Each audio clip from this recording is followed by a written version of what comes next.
Hi guys!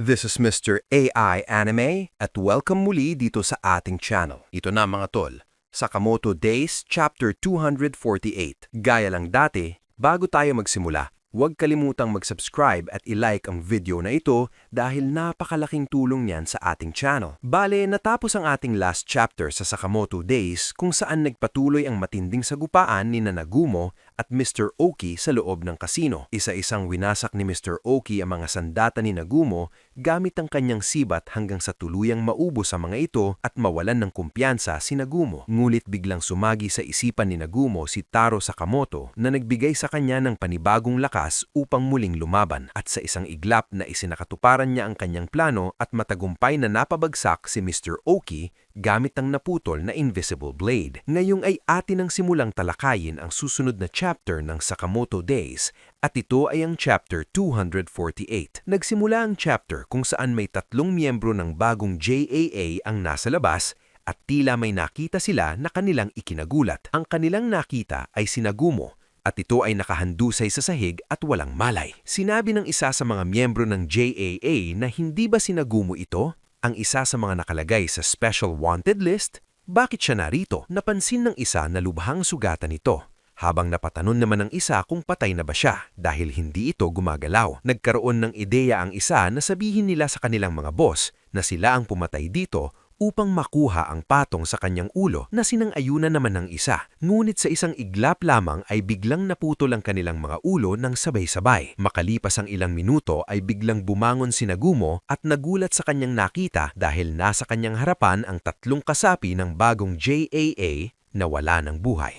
Napagtanto ni Nagumo ang pagkawala ng kanyang malay at nagtataka kung ano ang nangyari sa mga patay na nasa kanyang harapan.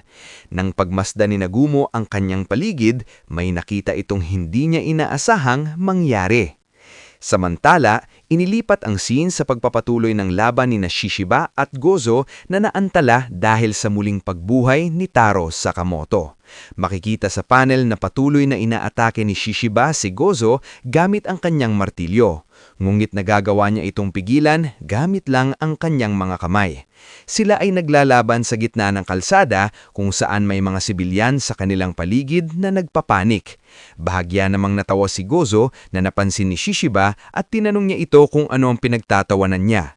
Habang patuloy silang naglalaban, sinabi ni Gozo na nagulat ako na nakapunta ka rito na may matinding kagustuhang lumaban. Naguguluhan si Shishiba sa sinabi ni Gozo habang tinitigan ni Gozo si Shishiba at sabay komentaryo na hawak na ni X ang kontrol sa parehong JAA at gobyerno ng Japan. Sa puntong ito, kahit gaano ka pa lumaban, wala na itong silbi. Sinabi ni Shishiba ng nakangiti na huwag mong balugtutin ang sitwasyon. Hindi sa gusto kong bawiin ang JAA o protektahan ang kaayusan ng Japan. Wala akong ganong marangal na layunin. Tinanong ni Gozo na kung ganon, bakit ka lumalaban habang isinasapanganib ang iyong buhay? Sinabi ni Shishiba na kapag tinamaan ka at gumanti ka, hindi ba sapat na dahilan niyon at kasunod nito ay muli silang nagbitiw ng mga atake sa isa't isa. Binanggit ni Gozo na huwag kang magpanggap na matapang, naiintindihan kitang lubos, katulad kita kahit kaunti lang. Tinanong ni Shishiba na kung saang paraan, habang sinabi ni Gozo na ikaw, hindi ka iyong tipo na nagiging seryoso para sa sarili mo lang. Binanggit ni Shishiba na anong ibig mong sabihin dyan? Iniisip mo ba na isa akong asasin para lang sa kapakanan ng mundo ng mga tao?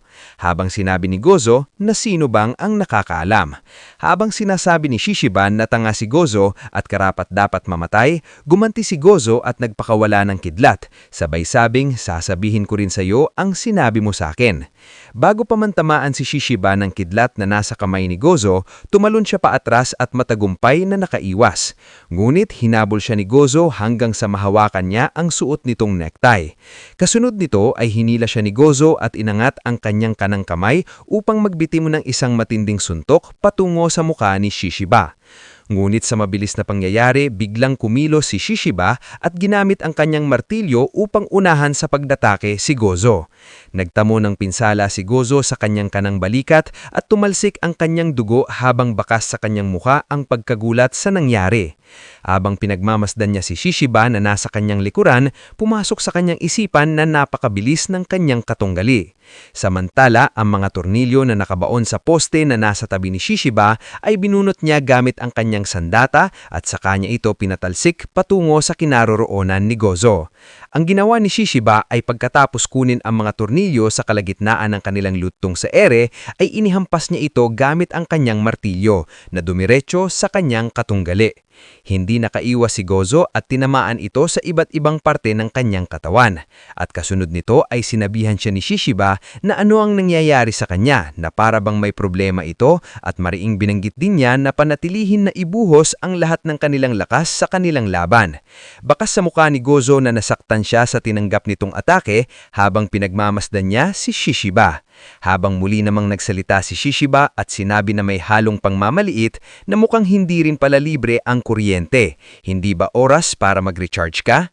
Hindi nagustuhan ni Gozo ang tabas ng dila ni Shishiba at dahil dito ay naglabas siya ng napakalakas na boltahe ng kuryente sa kanyang mga kamay at iniwas-iwas ito kay Shishiba na nagawa naman niyang iwasan. Kita sa mga mata ni Gozo na handa na niyang ibuhos ang lahat ng kanyang lakas upang tapusin ang kanilang laban at binanggit din ito na papatayin kita kahit naka-power saving mode. Gayunpaman, may biglang napansin si Gozo na kakaiba at isang iglap ay bigla namang may tumamang circular saw na nanggagaling sa likuran ni Shishiba, ngulit nagawa niya itong iwasan gamit ang mga bakal na nakalagay sa kanyang mga daliri. Bagamat hindi siya tinamaan ay tumalsik ito ng napakabilis hanggang siya ay bumangga sa pader na lumikha ng napakalakas na ingay. Doon ipinakita si Osaragi na siyang nagbitiw ng pag-atake kay Gozo at ngayon ay nakatayo sa harapan ni Shishiba. Sinabi ni Shishiba kay Osaragi na palagi kang dumarating sa tamang oras. Natapos ka na ba sa iyong laban? Binanggit ni Osaragi na kinuha nila siya sa akin, na tinanong ni Shishiba kung sino yon.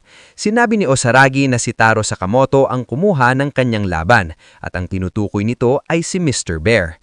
Kung matatandaan ninyo mga master, kaharap ni Osaragi si Mr. Torres bago pa man tuluyang bumangon si Taro Sakamoto, kung saan bigla na lamang siyang bumagsak sa mismong gitna ng kanilang laban. Napaisip naman si Shishiba kung sino si Mr. Bear at agad niyang napagtanto na ito ay si Taro Sakamoto at napatanong sa kanyang sarili na nakarating na rin pala siya sa Tokyo. Samantala, bigla silang napahinto sa pag-uusap nang bigla silang marinig na napakalakas na tunog sa kanilang likurang bahagi.